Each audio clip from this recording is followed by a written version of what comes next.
Welcome back to my channel Vicky on wheels. तो कैसे हैं गाइज आप लोग? आई होप कि आप लोग ठीक होंगे। तो गाइज आज अपने साथ खड़ी हैं 200 सीसी की 3 बाइकें।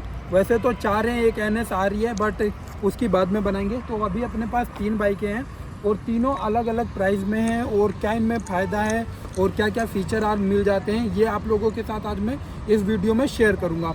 तो सबसे पहले आ जाते हैं अपना KTM RC पे।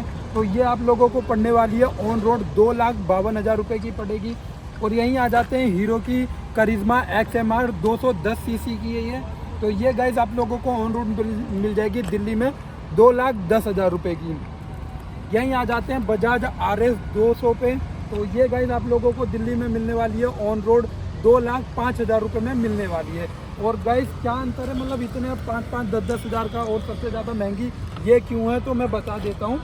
गाइज KTM क्या है, पावर, ब्रेकिंग और अपने पोस्चर मतलब एवरेज के मामले में थोड़ा ठीक मिल जाती है आप लोगों को। तो एवरेज गलत बोल दिया मैं, एवरेज के मामले में नहीं बट पावर और ब्रेकिंग के मामले में आप लोगों को बहुत बढ़िया मिलने वाली है। जैसे आप चाहते हो कि भगाना होगा ना तो आप अगर 53,000 रुपये लगा सकते हो तो ये ले सकते हो। यहीं आ जाते हैं हम भाई इसके ऊपर। तो इसमें मतलब उतनी अच्छी पावर नहीं है जो इसके हिसाब से इतनी पावर नहीं है। और ब्रेकिंग की भी बात करूं तो ठीक ठाक है, उतनी खास ब्रेकिंग नहीं है। यहीं आ जाते हैं RS पे। तो भाई ये आपको 2,05,000 रुपये में सबसे सस्ती पड़ने वाली है, मेंटेनेंस कम पड़ने वाली है और आपको इसका मतलब पावर है वो आपको बढ़िया मिलने वाला है। सब चीज़ में अगर मैं बोलूँ तो भाई ये कहीं ना कहीं बेस्ट रहने वाली है। और भाई अगर लुक के मामले में मैं बात करूं तो भाई मुझे इन तीनों में सबसे ज़्यादा अच्छा लुक RS का लगता है और इनका उतना अच्छा नहीं लगता मुझे। और यहीं पे अगर मैं बात करूं भाई इनके व्हील्स की कि आप लोगों को ये व्हील्स में मतलब क्यों महंगी पड़ती है, तो भाई इसकी जो व्हील्स है ना वो लाइट वेट रहने वाली है। और इसके जो टायर हैं गाइज वो आप लोगों को इन टायरों के हिसाब से बहुत बढ़िया मिलते हैं।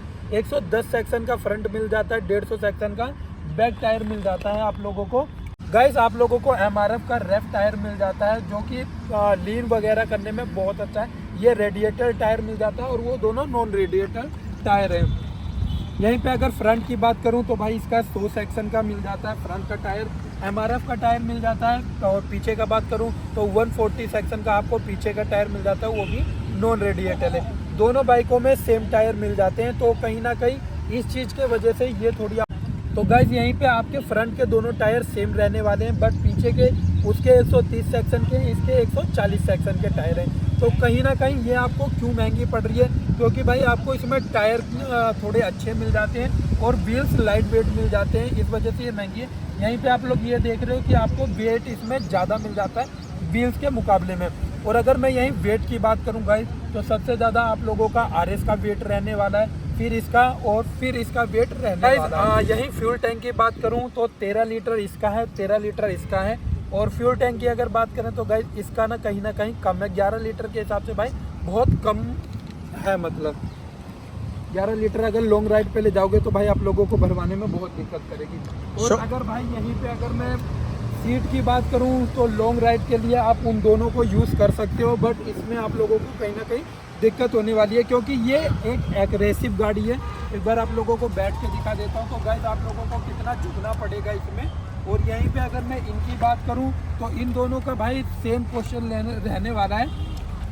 आपको इसमें लॉन्ग रूट में कहीं दिक्कत नहीं होगी भाई, आप एकदम आराम से इजीली चला सकते हो। इन दोनों की सीट हाइट दोनों सेम है और इसकी कहीं ना कहीं कम है, सबसे कम इसकी सीट हाइट है, फिर इसकी है, फिर इसकी है। यहीं पे अगर आप लोग जैसे अपने मम्मी पापा के साथ भी बैठा के ले जाना चाहते हो तो इन गाड़ियों पे दोनों पे आराम से ले जा सकते हो, इस पर आपको थोड़ी दिक्कत रहने वाली है। हैंडलिंग कटिंग की बात करूं तो भाई इन दोनों की एकदम सेम ही है, इसकी थोड़ी सी कहीं ना कहीं आप लोगों को एग्रेसिव लगने वाली है, मोड़ने ओड़ने में आप लोगों को दिक्कत करने वाली है। यहीं गाइस अगर मीटर की बात करूँ तो भाई जो मेरा फेवरेट मीटर आ जाता है, डिजिटल एनालॉग मीटर दोनों आ जाता है भाई, इंडिकेटर वगैरह हजार्ड सब कुछ बता देता है, जो कि इसमें हजार्ड आता नहीं, भाई ने अलग से हजार्ड लगवा रखा है।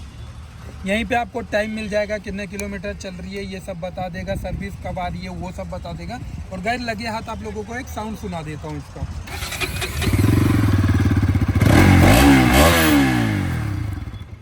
तो तो भाई जो इसका है साउंड मुझे ना बहुत ही प्यारा लगता है। सबसे बेस्ट साउंड मुझे इस गाड़ी का लगता है। यहीं पे आप लोगों को इसका मीटर दिखा देता हूँ गाइस। इसमें आप लोगों को 1000 मिल जाता है, बट उसमें 1000 नहीं मिलता। और यहाँ पे आप लोगों को इसमें भाई चार्जिंग का एक चार्जिंग पॉइंट मिल जाता है। मीटर में आप लोगों को 2 जगह न्यूट्रल दिखाने को मिल जाता है।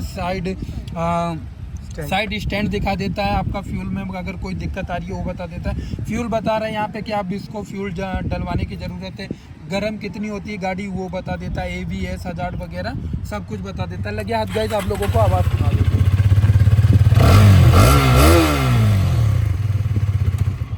और अभी यहीं पे आप लोगों को RC का भी सुना देते हैं। RC में जो क्या है एग्जॉस्ट आपको अंडर वैली एग्जॉस्ट मिल जाता है। बट भाई अगर दिन में अगर उसकी बात करें ना तो भाई थोड़ी मीटर का उजाला उसका कम है, तो वो कहीं ना कहीं थोड़ी दिक्कत करने वाला है। बट इसमें आप लोगों को मीटर देखो भाई कितना लाइट दिख रहा है, एकदम सब कुछ आप लोगों को चीज़ें सही लगती हैं देखने में एकदम फर्स्ट क्लास। बट मीटर ना थोड़ा कम भरा भरा सा लगता है। एक बार आप लोगों को साउंड सुनाता हूँ।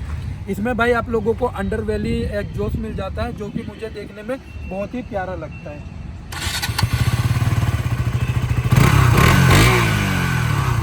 तो गाइस कुछ इस तरीके का इसका साउंड रहने वाला है। और अगर साउंड की बात करूं तो इसका साउंड जो है ना भाई थोड़ा सा भारी है।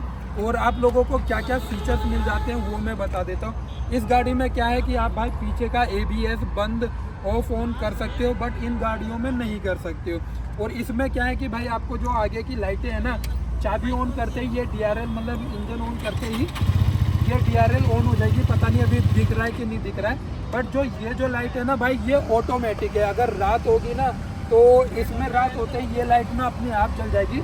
जैसे कि अगर मीटर पे भी हाथ वाथ लगाओगे तो भाई वो चलने वाली है, अपने आप चालू हो जाएगी। और गाइस अगर इसकी बात करूं तो आप लोगों को इसमें हाइलोजन मिल जाता है, जो कि इन गाड़ियों से बहुत अच्छी विजिबिलिटी रहने वाली है आप लोगों को देखने के। यहीं पे अगर क्लच की बात करूं तो तीनों में से किसी भी गाड़ी में आपको स्लीपर क्लच नहीं मिल जाता। और अगर मिरर की बात करूं तो भाई तीनों के ही मिरर बहुत बढ़िया विजिबिलिटी दिखाते हैं आप भाई। कहीं ना कहीं अगर एवरेज की बात करूं तो वो भाई 28-30 की एवरेज दे देती है। ये आपकी 30-32 के आसपास एवरेज दे देती है, और ये आपकी 30-35 के आसपास एवरेज दे देती है। तो भाई हर चीज़ में मुझे कहीं ना कहीं ये बेस्ट लग रही है। आप लोगों को कौन सी लग रही है बताना। और मिडिल क्लास के हिसाब से भाई बहुत बढ़िया गाड़ी है मेरे जैसे आदमी के लिए। और भाई अगर भगाने के मामले में बताऊँ ना तो भाई ये बहुत बढ़िया है, क्योंकि जिस हिसाब से इसका लुक है ना भाई ये हवा को काटते हुए चीरते हुए निकलती है। और उसी हिसाब से इस गाड़ी का पावर भी है। ये कहीं ना कहीं भाई आप लोगों को एयर में दिक्कत करने वाली है। और सस्पेंशन की बात करूं तो गाइज इन दोनों गाड़ियों में आपको सेम सस्पेंशन मिल जाते हैं। और इसमें अगर बात करूं तो भाई इसमें गाइज यहीं पे अगर सस्पेंशन की बात करूं तो आपको इसमें WP के UHD सस्पेंशन मिल जाते हैं, जो कि भाई बहुत बढ़िया है। और इन दोनों गाड़ियों में भाई आपको ना नॉर्मली सस्पेंशन मिल जाते हैं, जो कि आप लोगों ने देखा होगा तो गड्ढे गुड्डी में भाई बहुत दिक्कत करेगी। ये तो ऐसे करेगी कि भाई आपको उठा के ही पटक देगी। तो ये चीज़ है। तो गाइज अब मैं बात करने वाला हूँ कि आप लोगों को इनमें से कौन सी बाइक लेनी चाहिए। भाई देखो अगर जैसे आप लोगों का हार्ट टाइट है या मिडिल क्लास से हो, पैसे की कमी है, तो आप जा सकते हो RS के साथ। पावर है और मेंटेनेंस कम है और आपका एवरेज भी अच्छी देने वाली है।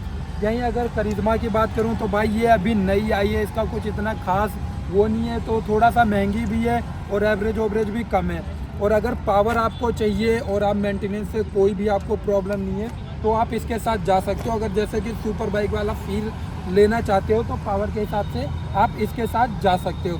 तो यही था आज का ब्लॉग। आई होप कि आप लोगों को ब्लॉग पसंद आया होगा। मिलते हैं नेक्स्ट ब्लॉग में, तब तक के लिए tata bye bye and take care.